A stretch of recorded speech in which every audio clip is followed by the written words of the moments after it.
Elle est la lueur qui illumine l'esprit. L'idée. Pour qu'une idée prenne vie, elle doit être accompagnée, structurée, stimulée. Là est notre mission. De ces idées sont nées 1 million d'entreprises en 2021. C'est le fruit d'une histoire qui a commencé dans les années 1980, avec un État réformateur et la création des grands réseaux. En 1979, naît l'Agence nationale de la création d'entreprises. La même année, c'est la BGE qui voit le jour.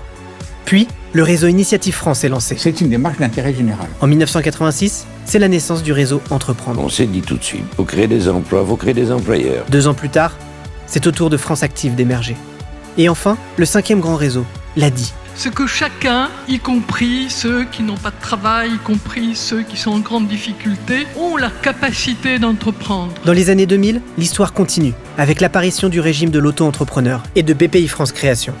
De cette histoire sont nés des milliers de créateurs et d'entrepreneurs. Leur diversité font toute notre fierté et donnent sens à notre mission. Quand on démarre sa boîte, on n'a pas forcément toutes les connaissances. Mon conseil Initiative Pleine Commune m'a permis d'avoir de l'accompagnement sur le plan humain, de l'accompagnement sur le plan financier.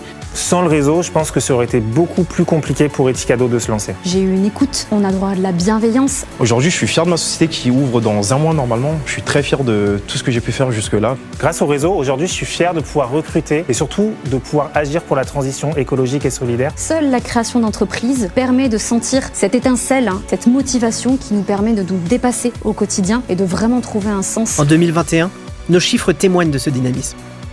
4400 salariés, 56 000 bénévoles, 2900 implantations, 151 000 porteurs de projets accompagnés, 55 400 créateurs financés et 120 000 emplois créés. Ensemble, nous faisons de la France une grande nation entrepreneuriale, en donnant aux entrepreneurs la possibilité de concrétiser leurs idées. Alors continuez de rêver, de vous engager et d'innover. Nous resterons toujours à vos côtés. Est-ce que vous pouvez aller chercher les centaines, les milliers de jeunes, notamment dans nos quartiers, qui ont des idées mais qui ne savent pas comment faire ? Comment est-ce qu'on peut faire naître et accompagner encore plus de projets, notamment dans une dimension de croissance de l'économie sociale et solidaire ? J'aimerais que d'autres femmes osent déposer leur candidature pour rejoindre le réseau Entreprendre. Impulsons ensemble. Bonjour à tous, je suis très heureuse d'ouvrir cette 3e édition de Cap Créa. Je vous avais promis la 3e édition il y a déjà 3 ans. Donc pour ceux qui étaient là, voilà, cette 3e édition, vous l'avez attendue, la voilà. Et je suis aussi très fière que vous ayez préféré Cap Créa en ce 17 mai aux marges du Festival de Cannes. Parce que quand même, c'était un petit challenge. Vous avez sans doute remarqué qu'on a trouvé...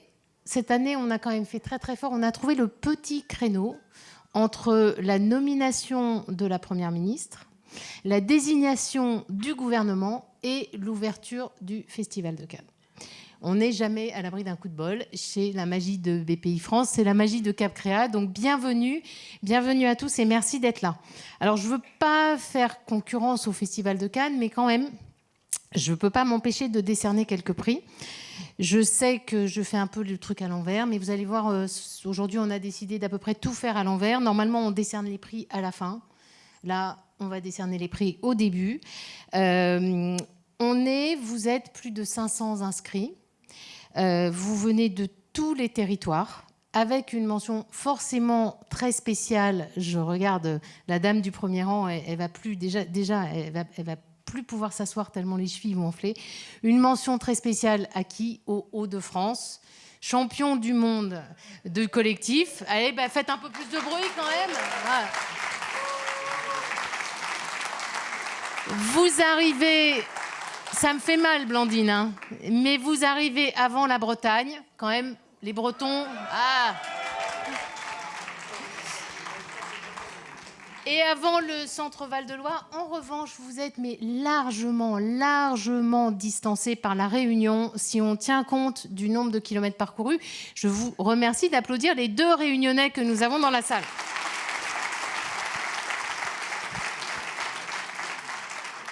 « 500 inscrits qui représentent tous les réseaux et vraiment, je vous remercie énormément de votre mobilisation collective.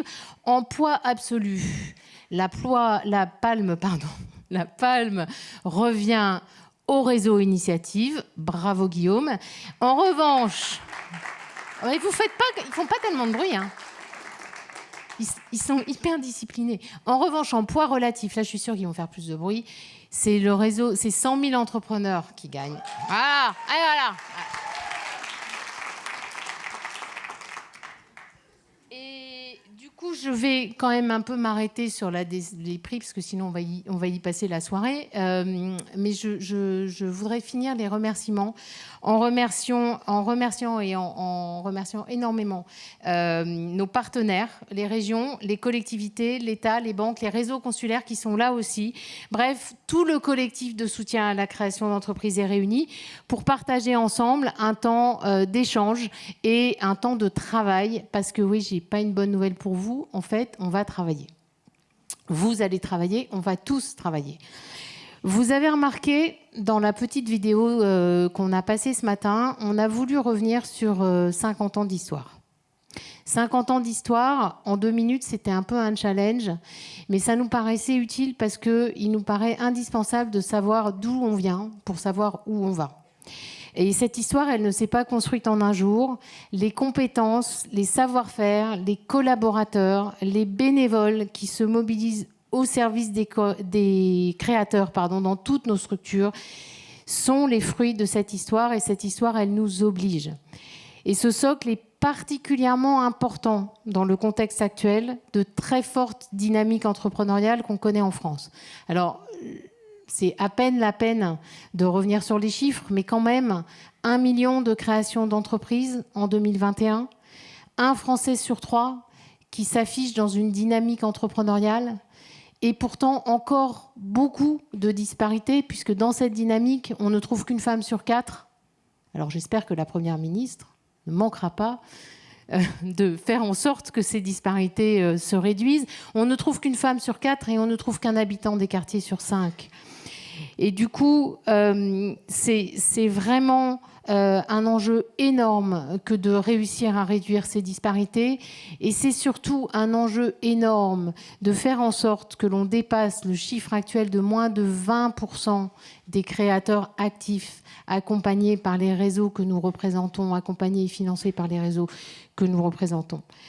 Quand on sait l'impact de l'accompagnement et du financement sur la pérennité et le développement des entreprises, quand on sait, et je sais que vous savez, parce que vous la rencontrez au quotidien, la très grande précarité de certaines situations personnelles, quand on sait l'importance de la création d'entreprises pour le développement des territoires, on ne peut pas se satisfaire de laisser 80%, plus de 80% des créateurs passer à côté d'une réelle chance de succès, de réussite et de croissance.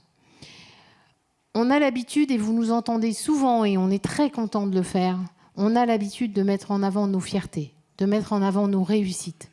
Et elles sont très, très nombreuses, elles sont magnifiques. Mais comme je vous ai dit qu'on allait tout faire à l'envers, aujourd'hui, moi, je voudrais partager avec vous une expérience récente, un peu décevante. Ça arrive.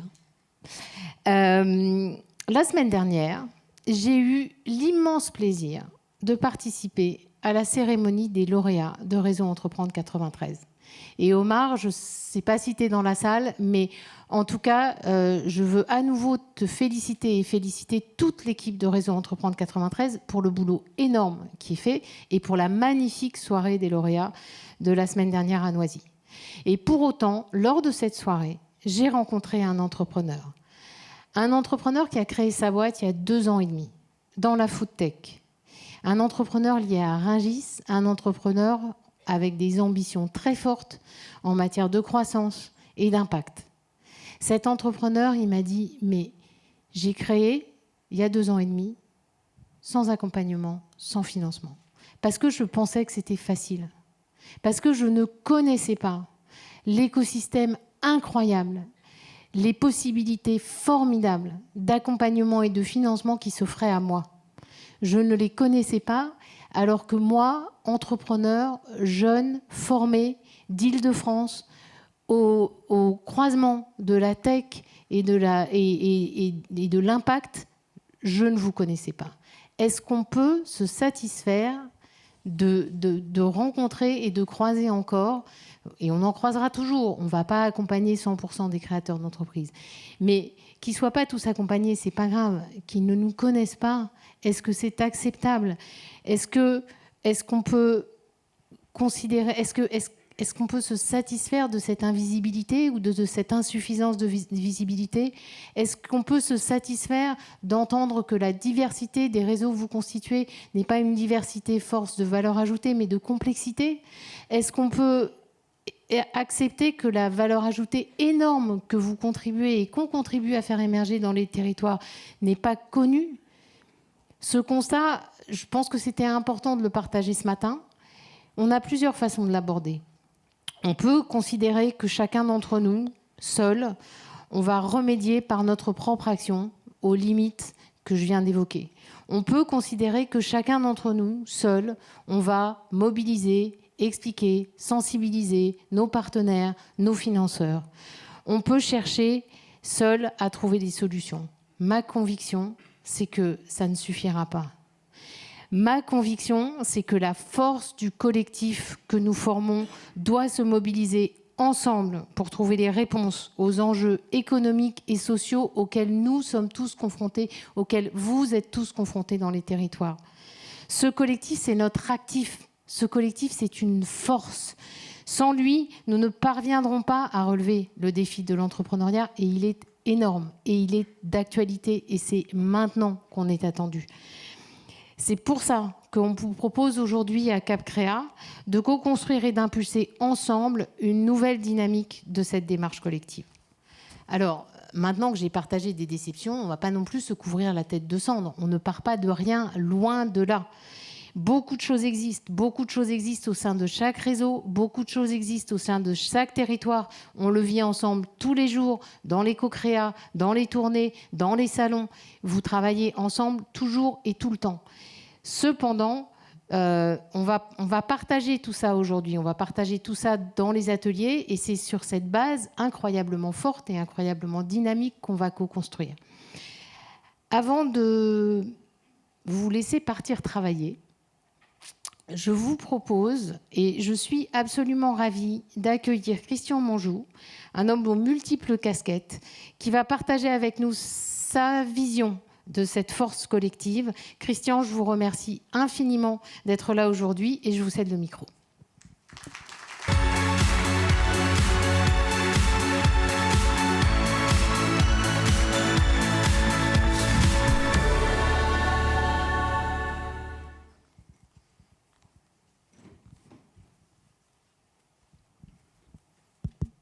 Vous vous demandez peut-être pourquoi je suis là. Je vois sur tout de suite, vous n'êtes pas les seuls. Hein. Moi aussi.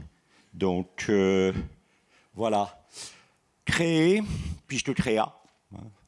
Et moi, quand on m'a demandé est-ce que je voulais bien venir, d'abord j'étais très surpris et même flatté, probablement ému. Hein. Et je me suis dit, si c'est Cap Créa, alors je veux bien essayer de parler d'un moment de création qui fonctionne alors qu'on l'a un peu oublié par atelier. Hein. Bon, ça c'est la justification de la méthode. Hein.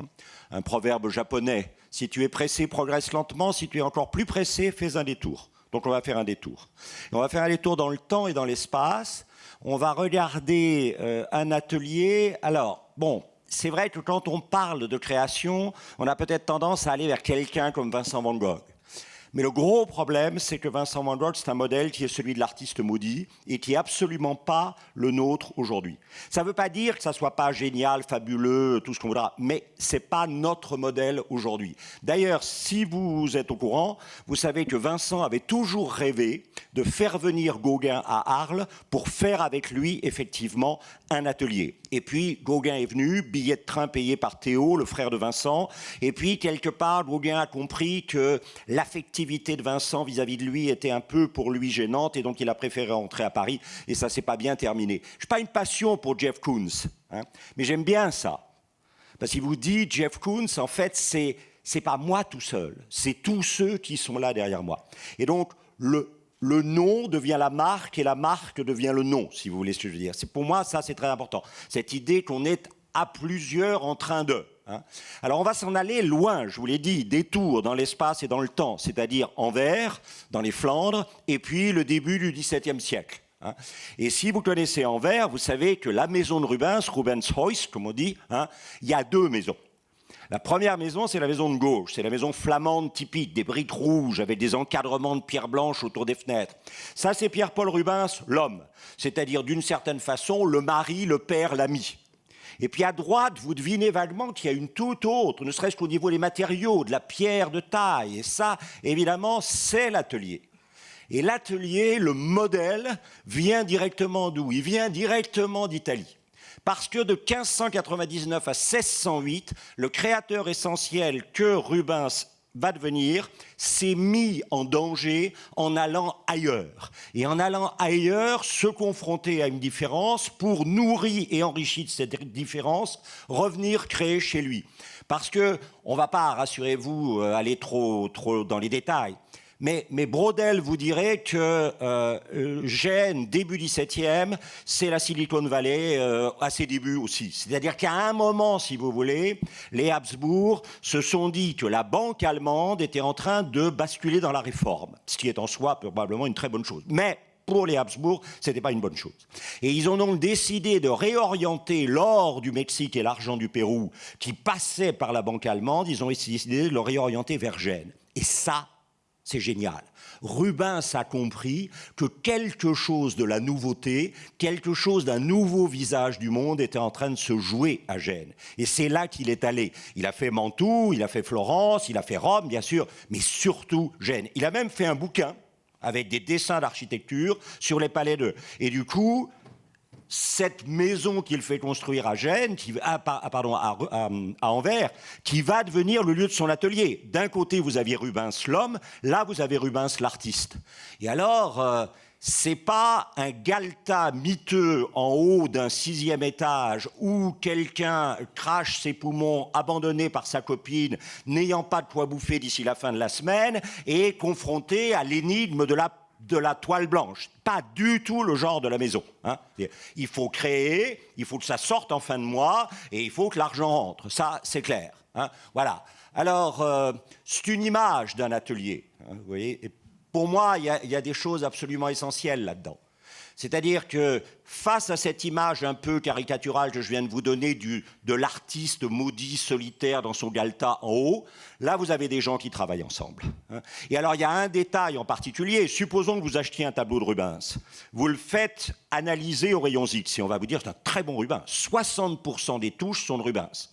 Et là vous allez vous dire merde, j'ai acheté un Rubens, 60% des touches, je me suis fait flouer. Enfin, non.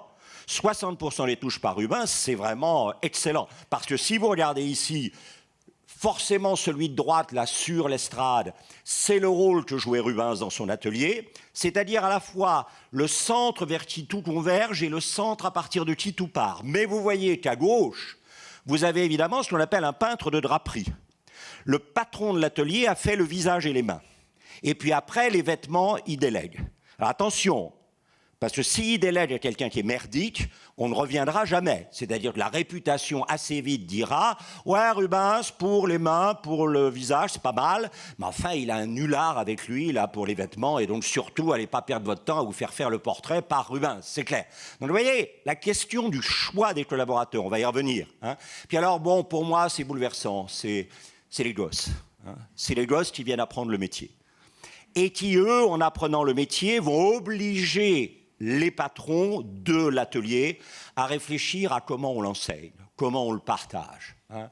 On ne possède bien que ce qu'on partage. Et la transmission a toujours vérifié la maîtrise.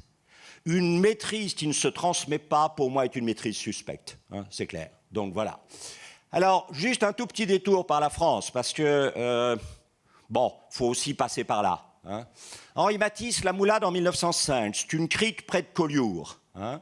Et ça, c'est absolument fou. Dans l'été 1905, deux mecs ensemble, je suis désolé, c'est deux mecs, bon, mais voilà, hein. Deux mecs ensemble vont inventer ce qu'on appelle le fauvisme. Le problème, c'est quoi? Le problème, c'est que la photo est en train de commencer à manger la laine sur le dos de la peinture. Et donc, il faut que la peinture se trouve une niche de survie. Et la niche de survie, c'est quoi? C'est la couleur, parce que la photographie ne fait pas encore la couleur. Et alors, évidemment, à la fin de l'été, Matisse sera capable de peindre ça. Mais au début de l'été, il ne peint que ça, qui est beaucoup plus réaliste. Là, vous voyez la mer derrière, vous voyez la falaise à gauche, vous voyez qu'en bas, effectivement, la marée basse a découvert un peu de terrain où il y a un peu de rochers, un peu de varech, un peu de sable, etc. C'est parfaitement reconnaissable et descriptible. Donc, qu'est-ce qui s'est passé entre le début de l'été et la fin de l'été? Eh bien, tout simplement qu'avant de partir pour Collioure depuis Versailles, Henri Matisse a dit à sa femme, je te préviens, j'ai invité André Derain à venir passer l'été avec nous.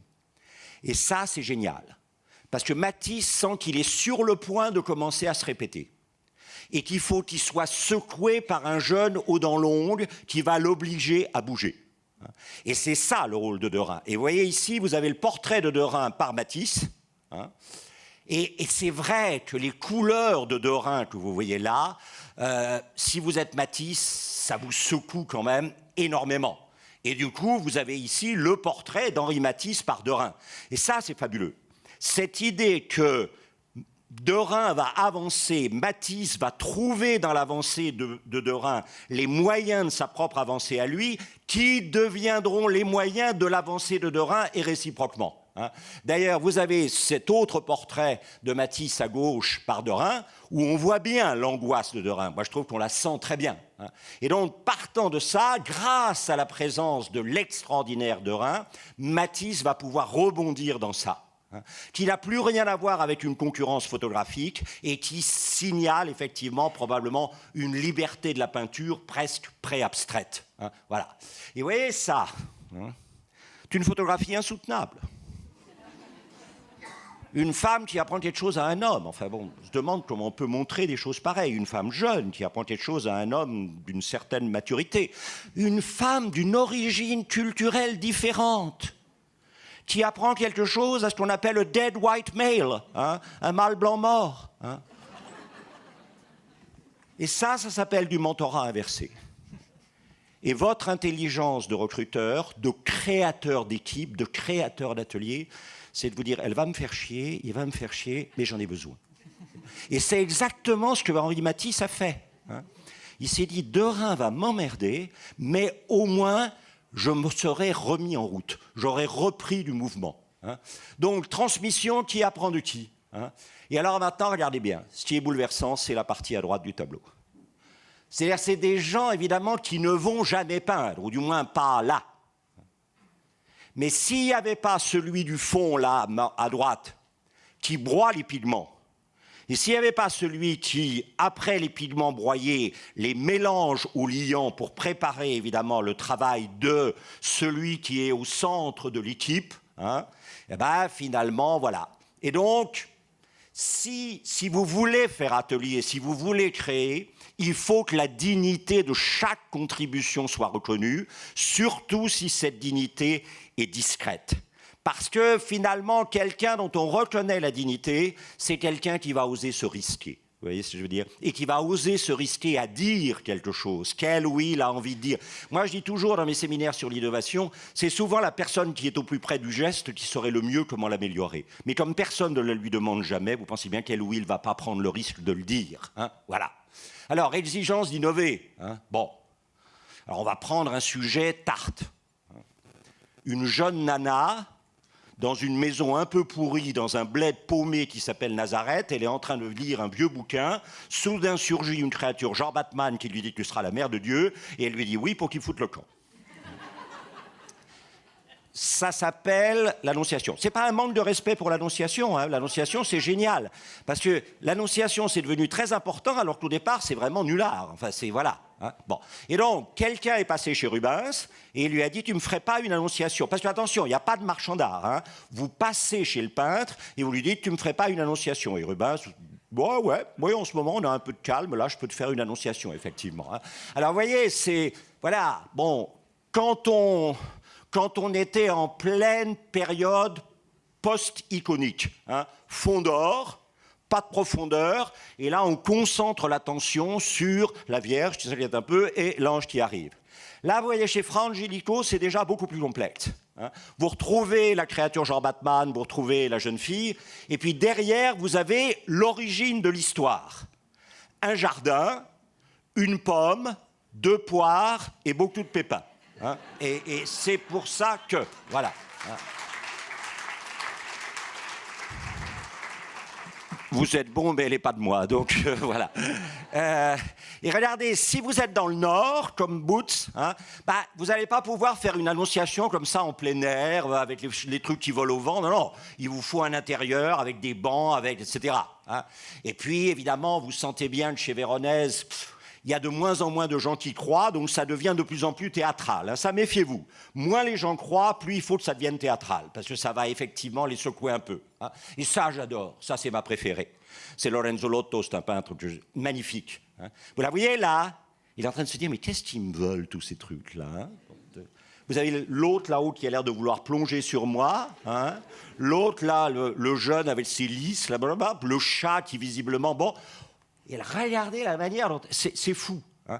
Comment, à partir d'un seul sujet, hein, ça c'était le très grand Daniel Arras qui disait, quand vous pensez qu'un sujet aussi fragile a pu produire ou a pu donner naissance à la production de plus de 3000 images. Donc quand les gens vous disent, c'est une question d'inspiration, mon cul, comme dit Zazie. Hein. L'inspiration, c'est pas ce qui précède le travail, l'inspiration, c'est ce qui rémunère le travail. Ça, vous le saviez. Mais de temps en temps, il paraît qu'il faut le redire. Les vieux, surtout, parce que bon, voilà. Hein, bien, voilà. Et là, vous avez une annonciation de Rubens et une autre annonciation de Rubens. Donc, vous voyez que Rubens lui-même, il peut faire des tas de choses. Alors, pourquoi j'ai pris celle-là? Parce qu'on a ça. Ça, c'est le modello.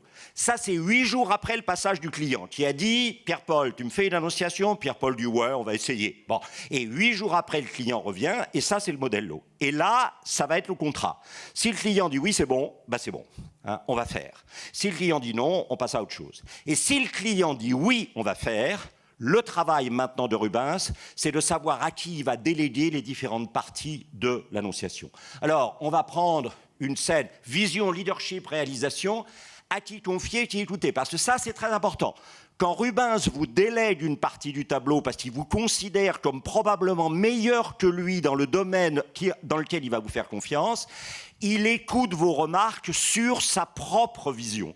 C'est-à-dire que le modello, il vous le montre, il dit « tu vas faire ça hein, », comme d'habitude, et là, il vous laisse un temps pour dire « ouais, tu vois, moi, j'aurais plutôt... » Ça, c'est génial. La grandeur de Rubens, c'est ça. C'est de rassembler autour de lui, d'écouter et ensuite, effectivement, de... Hein, bon, ça, c'est 4 scènes de chasse hein, qui ont été réalisées par l'archiduc de Bavière. Hein. Et là, vous voyez derrière, vous avez un paysage. Hein. Probablement une inspiration de la bataille d'Anghiari de Léonard de Vinci, vue à Florence quand Rubens était en Italie, on l'a déjà dit. Hein.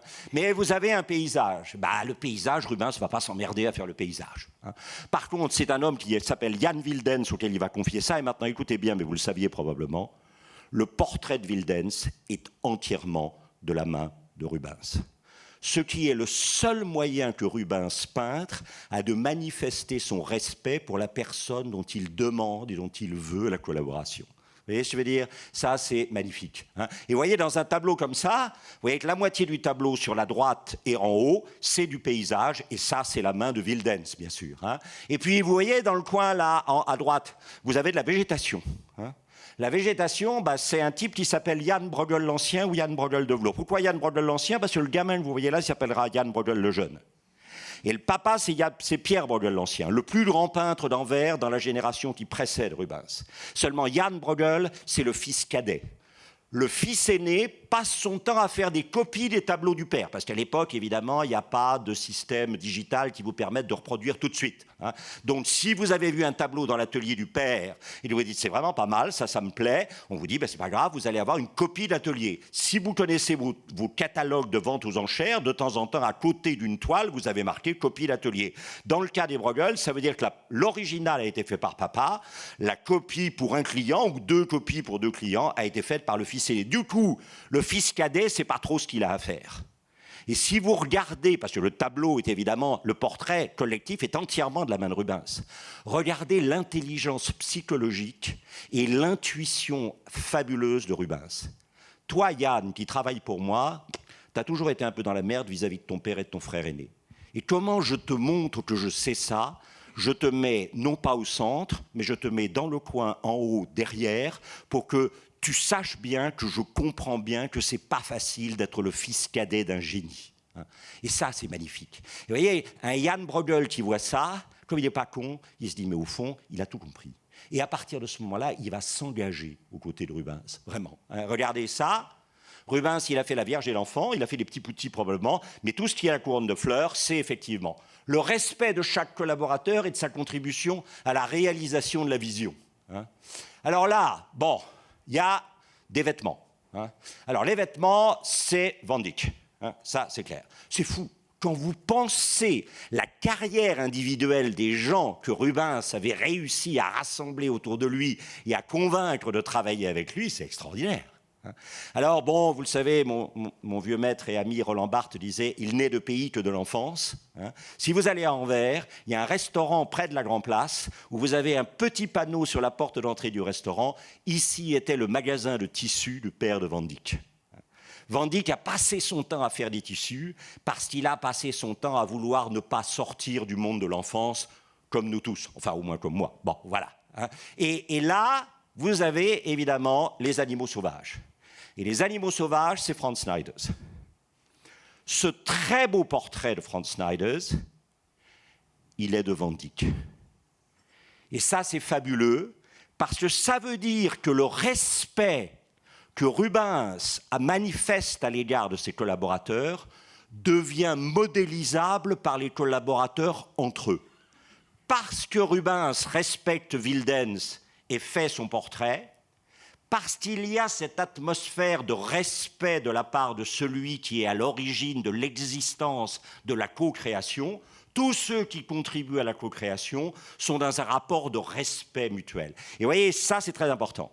Parce que ce rapport de respect mutuel, s'il n'est pas là, il y a des gens qui n'oseront pas dire les idées qui leur trottent par la tête. Et la vitalité d'une communauté, elle dépend du fait... Alors, il y en a qu'on entend tout le temps, et il y en a qu'on n'entend jamais. Et le problème, c'est de faire arriver à parler ceux qu'on n'entend jamais. Et ceux qu'on n'entend jamais, s'il n'y a pas ce climat de respect mutuel qui est modélisable à partir du respect dont le leader fait preuve vis-à-vis de chacun des collaborateurs, ça ne pourra pas fonctionner. Et regardez, vous vous souvenez tout à l'heure d'un portrait de Wildens, le paysagiste, par Rubens, maintenant vous avez un portrait par Van Dyck, ami et collaborateur d'atelier. Et puis là, vous avez aussi un portrait de Jan Bruegel, l'ancien, par Van Dyck. Le respect mutuel des collaborateurs. Alors évidemment, voilà. Ça, c'est qui? C'est curieux. Il n'a pas de palette, il n'a pas de pinceau. Qu'est-ce qu'il fout là? Il a un instrument de musique à la main, un luth. Oui, il s'appelle Jacques ou Jacob Jordens. C'est un autoportrait avec Madame Jordens et les deux filles. Et lui, pourquoi il a un luth à la main? Eh bien parce que lui, c'est le généraliste au milieu des spécialistes. C'est-à-dire que son obsession, c'est l'harmonie de l'être ensemble. Alors bien sûr, il y a le leader, responsable de la vision, du partage du travail, de l'organisation, de la collaboration, etc. Mais dans l'équipe, vous avez à la fois des spécialistes et des généralistes qui vont se challenger créativement, mutuellement. Le généraliste rappellera constamment aux spécialistes qu'ils ne peuvent pas s'enfermer chacun à l'intérieur d'eux. Les spécialistes rappelleront aux généralistes qu'il est là pour les aider à aller plus loin dans leur spécificité au service d'eux. Et quand vous voyez un tableau comme ça, qui est signé Rubens, et qui représente la famille de Lot quittant Sodome, où il s'était passé des choses un peu étranges, vous avez effectivement un tableau qui est probablement à plus de 60% fait par Jordens, mais qui est signé Rubens quand même. Généraliste, spécialiste. Et alors évidemment, si vous allez au Palais Pitti à Florence, vous verrez ce tableau. Et dans ce tableau, qu'est-ce qui se passe? Tout simplement, vous avez Rubens lui-même, qui est en haut à gauche. Et puis devant Rubens, là, un tout petit peu en décalage, vous avez évidemment quelqu'un qui est son frère, Philippe. Et puis vous avez derrière la référence à Sénèque. Donc cette idée qu'attention, la production c'est bien, mais il faut des inspirations. Et il faut continuellement vérifier que ces inspirations sont à la fois fortes et pertinentes. hein. Si les inspirations ne sont pas fortes et pertinentes, et puis vous avez donc Philippe Rubens et puis Juste Lipse. Ah, j'ai fait une faute dans Rubens. Voilà, c'est pas grave, c'est les vieux, ça. Et Juste Lipse, c'était le grand restaurateur du stoïcisme sénécien dans les Flandres à l'époque.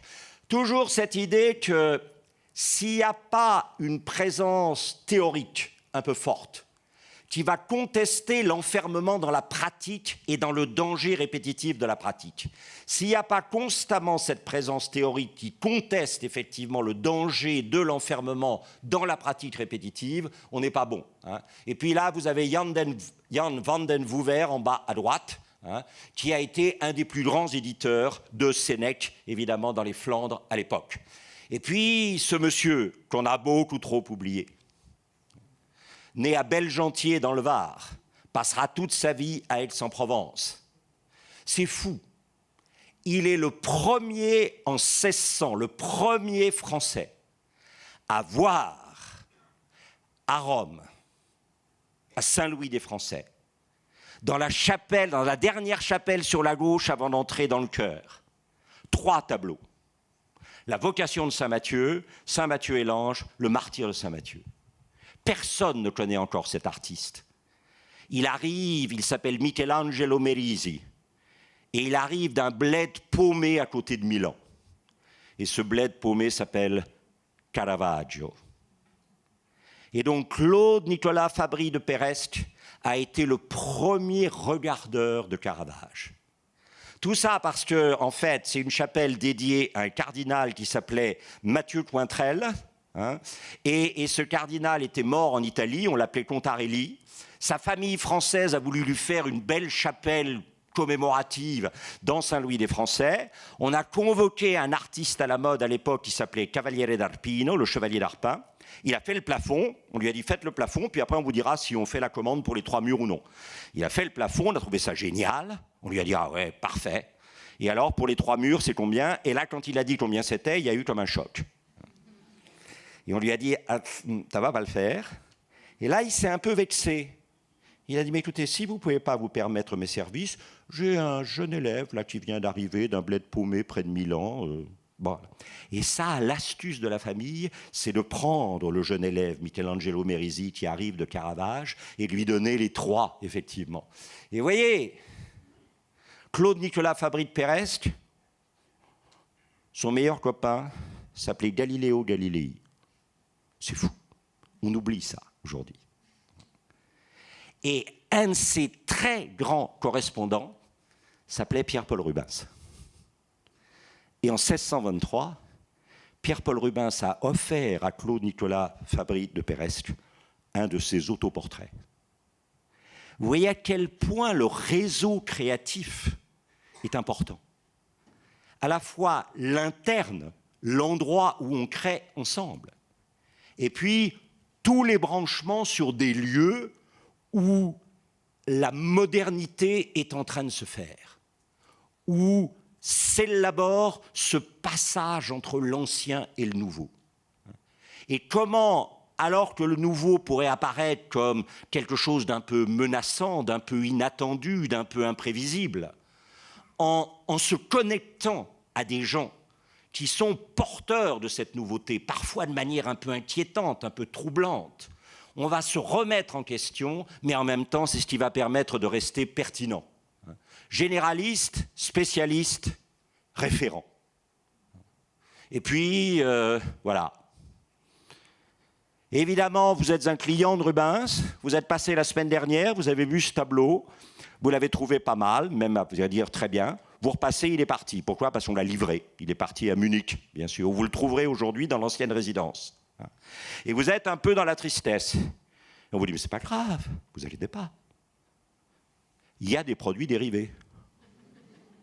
C'est-à-dire que vous avez un graveur qui s'appelle Peter Sootman, qui est à longueur de temps dans l'atelier de Rubens, et aucun tableau ne sort de l'atelier de Rubens sans qu'on en ait fait une plaque qui va permettre ensuite, évidemment, puisque la plaque, vous la tenez sous le tableau, vous regardez le tableau, vous incisez la plaque, et puis ensuite vous mettez l'encre dessus, et inévitablement vous retournez. Donc, ça sera toujours à l'envers, comme vous le voyez ici. Mais ça a beau être à l'envers, c'est quand même, comme dans l'Annonciation, c'est au fond la composition qui vous intéresse. C'est-à-dire comment une scène de chasse, elle va paraître originale, différente par rapport à toutes les scènes de chasse que vous aviez déjà vues. Et c'est cette originalité, cette différence de la composition que vous voulez pouvoir mémoriser, que vous voulez pouvoir conserver. Peut-être certains d'entre vous sont allés dans la maison de Rembrandt à Amsterdam, pas très loin de la grande synagogue des Portugais. Dans la maison de Rembrandt, il y avait une salle entière qui n'était réservée qu'à des gravures, d'autres tableaux, en particulier italiens, parce que Rembrandt n'a jamais voulu aller en Italie, mais il voulait avoir la trace des idées originales de composition. Il voulait savoir comment certains génies italiens, confrontés à un sujet traité je ne sais combien de fois, avaient réussi, en dépit de la familiarité du sujet, à créer une séduction d'originalité par la nouveauté de leur composition. Les produits dérivés. Hein. Voilà. C'est ce que je voulais vous partager rapidement. Ce lieu vide aujourd'hui, qui est un lieu dans lequel un homme comme Pierre-Paul Rubens a su rassembler les créateurs les plus pertinents de sa ville d'Anvers, en branchant cet ici sur un ailleurs, parce que l'ici n'existe qu'en tant qu'il est branché sur un ailleurs, et en assurant une éthique de relations collectives au service de la capacité de créer ensemble. Je vous remercie.